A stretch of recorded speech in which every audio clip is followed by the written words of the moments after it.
SBM House of Fragrance. We deal in all types of fragrance, mists, lotions, creams, shower gels, face and body oil perfumes.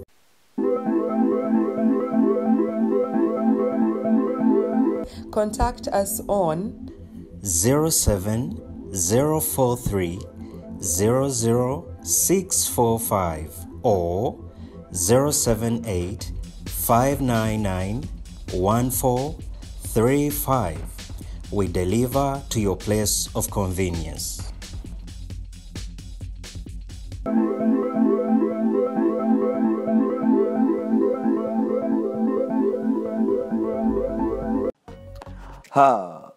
Mugamba mutya bana Kampala, mugamba mutya bana Uganda.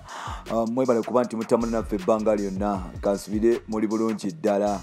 Olunaku lwa leero Bebe Cool nabwe kityo yavuddeyo nasaba bana Uganda okugenda mu maaso n'okuba nti oba oliawo bawagira Spice Diana, era avudde n'agamba nti Spice no matter what ye muyimbi akyasinza okuba nti obulya omukyala akyasinza okuba nti alya mundagu. Ebyo byonna Bebe Cool abyogera nga alumbye ku za Spice Diana ezabaddewo olunaku lwajjo. Spice Diana yabadde ne show wali eri ku yes yabadde ku show wali eri ku Power King ompola mpola we yakubidde abantu ziki era nga turn up tuyabadde mbi ate nga at the same time Jose Chameleone yabadde ku ministry yabadde Congo ne mutabanyi wa Bebera ate mpola mpola mutabanyi wa muganda wa Joy Chameleone Uncle Palace yabadde wali ku Holy Farm Nansana yagenze mu maaso n'okuba nti era nayo asakata emiziki era nga turn-up yabadde ya tabo nnyo yafunye abantu n'abalala ne bagamba nti mugende temuyingira mpola mpola.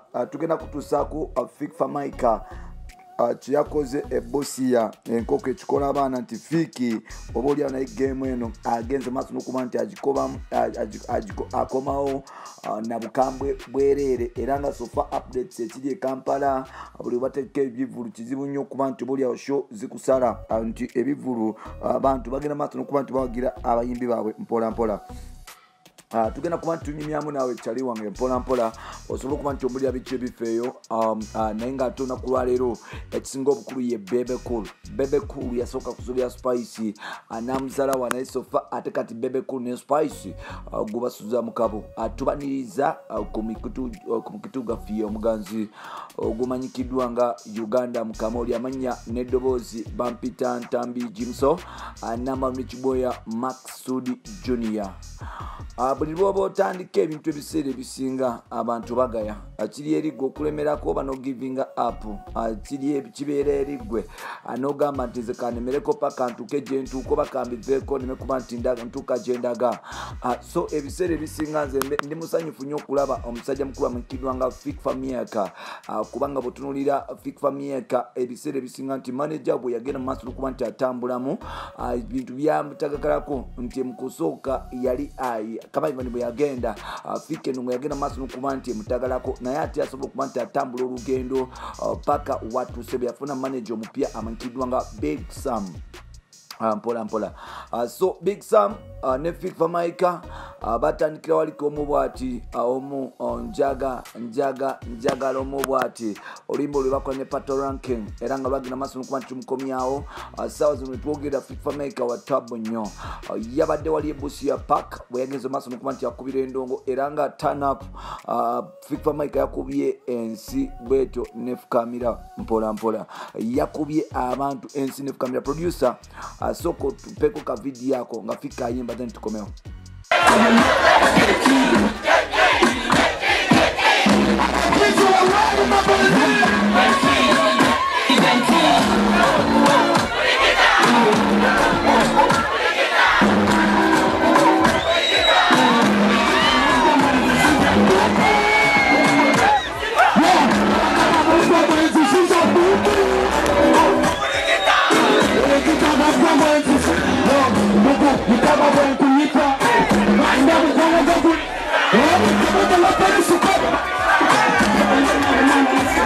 Yeah.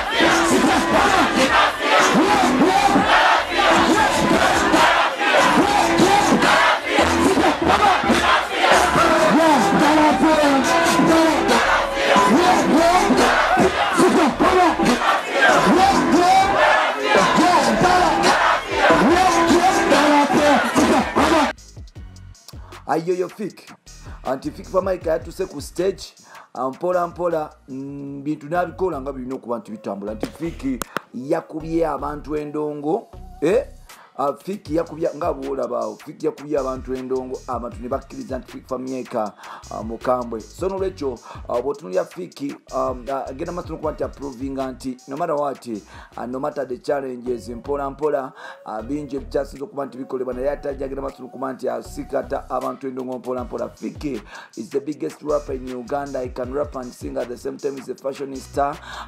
He's young. Yaliko mu gundi ya Joe Stede Black Man Records mpola mpola nava mpola mpola nagenda ko mu Team Good Music eranga yo chali yaberanga ne Palaso nga yasula mu aliyo muddogwe mu ntebeza Palaso mpola mpola era yasikutula omukulu oyo. So Fiki is a hustler man from Kawempe yasobola kumanti apambana paka watu se walakagasha Fiki bosi yagirese ku ttaka nga bulabaawo nti yasobola okuba nti alinya ku show abantu nga bamulinze vibe kyekyo kiriya nakuba abantu endongo paka abantu bebakkiriza nti oba oliawo soja si mmere kulya awo nga tuvaawo mpola mpola ngenda kutuusaako omusajja mukulu amanyikiddwa nga Bebe Cool. Awo nga tuvaawo mpola mpola ngenda kutuusaako musajja mukulu amanyikiddwa nga Bebe Cool okugata ne mukyala mukulu amanyikiddwa nga Spice Diana. Bebe Cool yasobola okuba nti agenda ku show ya Spice oba oliawo okugezaako okulaba how Spice bwa performing house of fun n'abantu batalina abantu. Jukira Bebe Cool naye musajja amutegesi wa bivulu nga bw'okimanyi anti yabadde agenze kulaba wagenda okuinvestinga sente ze asobola ozijjayo oba nedda. So mukuba nti oba oliawo agenda mu maaso n'okuba nti akola research musajja mukulu amanyikiddwa nga Bebe Cool yamaze n'akizuula nti oba oliawo Spice Diana y'omu ku bayimbi betulina mu kibuga Kampala mu ggwanga lya Uganda nti Spice Towneka. Bebe Cool yasanze Spice n'abantu bangi. Bebe Cool n'alinnya ku stage era yavuddeyo n'asaba abawagizi bonna aba music bwe Uganda okuvayo kuba nti bawagira the best diva one Spice Diana nti Spice Bebe agamba nti Spice y'omu ku bakyala betulina empagirwaga music industry gwatekamu sente zatekamu na buli kimu kyakola okutekamu okusobola okuba nti oba oliawo standing as Spice Diana nti bingi nnyo. So Bebe yavuddeyo n'asaba bannayuganda okuwagira Spice newankubadde nga ate baali bamuwagira dda mpola mpola.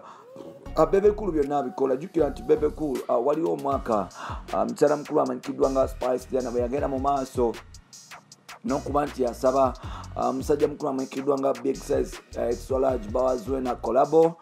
Bebe Cool n'agamba nedda sisobola kuwa kolabo because okyali muto mpola mpola tonakakasa mpola mpola. Awo no Bebe Cool yagamba nti singa yakola ettima naawe mukyala mukulu amanyikiddwa nga Spice Diana kolabo nti yali musudde nga talaba kuba nti asuka. So teyagala kuba nti asula Spice kwe kubuma kolabo mpola mpola. So kati sawa zino Spice ebiseera ebyo teyasobola kuba nti akitegeera naye kati akitegeera era nga sawa zino Bebe Cool ne Spice oba obuliawo batambula bonna. Spice ono yetanidde nnyo saako y'abasajja because wetunulira Spice mukwano gwa nnyo gwa Jose Chameleone era nga Jose Chameleone yabeerawo nothing about Spice ebyaddala nti ate Spice mukwano nnyo gwa Kenzo botunulire nayo generation yanjalo naye ate Spice mikwano gye. So kuba Spice okubeera mukwano gwa Bebe nsuubira it makes sense because Bebe Cool si mukwano gwa buli omu. Itizadde okuba nti omuntu nakubayo nagamaze ni mukwano gwa Bebe Cool because Bebe Cool ali principle nekirala saako ye yagilimitinga ku eri so small. So omukyala nga Spice Diana bw'avaayo n'asobola okuba nti awininga Bebe Cool zati nsuubira kiba kya tabbu nnyo era yo kikulaga wa music n'okuba nti oba oliawo kikulaga wa omukyalo wewapambanya okusobola okuba nti atuuka. Yakava mu Unplugged yagenda maaso n'okuba nti akola ebyafaayo mpola mpola. So yaba mu Unplugged ajukira mu Unplugged musajja mukulu amanyikiddwa nga Chameleone awo yasooka najja n'alyawo show Spice n'ategeka show endala nga Bebe Cool alina okuba nti ajja okusobola okuba nti ajjawo show era Bebe Cool naye yasobola okuba nti representinga mpola mpola. Jukira Bebe Cool ennaku zino tali so active nnyo takola. Abantu ba promoters bamutya okumutegeka nti oba oliawo abantu basobola kujja kuba nti bamuwagira so nga ate ye bw'aba ategese ekivulu ebintu bye bigenda bulungi mu maaso n'okuba nti biraba. So Spice Diana ku mikwano gye gy'alina okuli Big Guy King Michael, musajja mukulu mukyala mukulu amutibwa nga Farida, yasobola okuba nti agattako Bebe Cool era nga Bebe Cool agamba nti ajja kuwa full support Spice Diana. Nsubira bwego mutima gwe tuba mu industry ogubadde teguliiwo nnyo omuntu okuba nti buli abantu basobola okuba nti besupportinga newankubadde nga bali mu industry emu ba competitor naye no supportinga munno okusobola okuba nti obaoliawo mulina gye mutuuka mpola mpola. Nga bwe nagambye wali eri mu kusooka nti FIFA Maker no naye muzibu yagenze mu maaso n'okuba nti obaoliawo ateekawo omutindo ogw'endongo era nga butunira Spice oyo mukambwe eddala like Fiko oyo mukambwe eddala yakubye Shebusi n'abateeka ku ttaka era nga bivulumizi yakyattalaga mpola mpola ebivulu bya Women's Day yasobola okuba nti bibeerayo mpola mpola. So nabyo tujja bikutuusa tulabe turn-up tulabe baani abo osobola okumanya omuyimbi oyo yakoze atya yabadde n'abantu bameka era kyabadde kitya yemu ku bye tusobola okuba nti tuogerako era tujjagera maaso n'okuba nti obaoliawo tubabye tyampola mpola bamutata mujiso mugamba ki bantu baffe mulungi olekera yagadde nzijeko wano sikwatangako ku luguudo luno nenawulidde muwala wange ng'ali wano ne batolwa nga bamaze njagala nnyo okupromotinga music n'okusupportinga abantu tuvudde mu covid naye ngenda basaba ekintu kimu abantu bano abayimbi mubasupportinge ekifo mukisupportinge so that tusobole okukizimba twezimbe paka okuva mu covid tusobole okuba nga tunyumirwa si bwe kiri si bwe kiri si bwe kiri.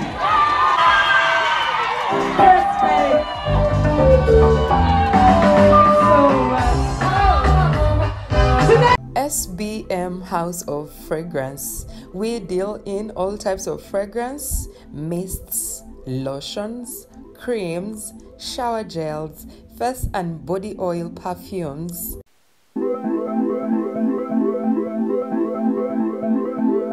Contact us on 07043 00645 or 078 599 1435.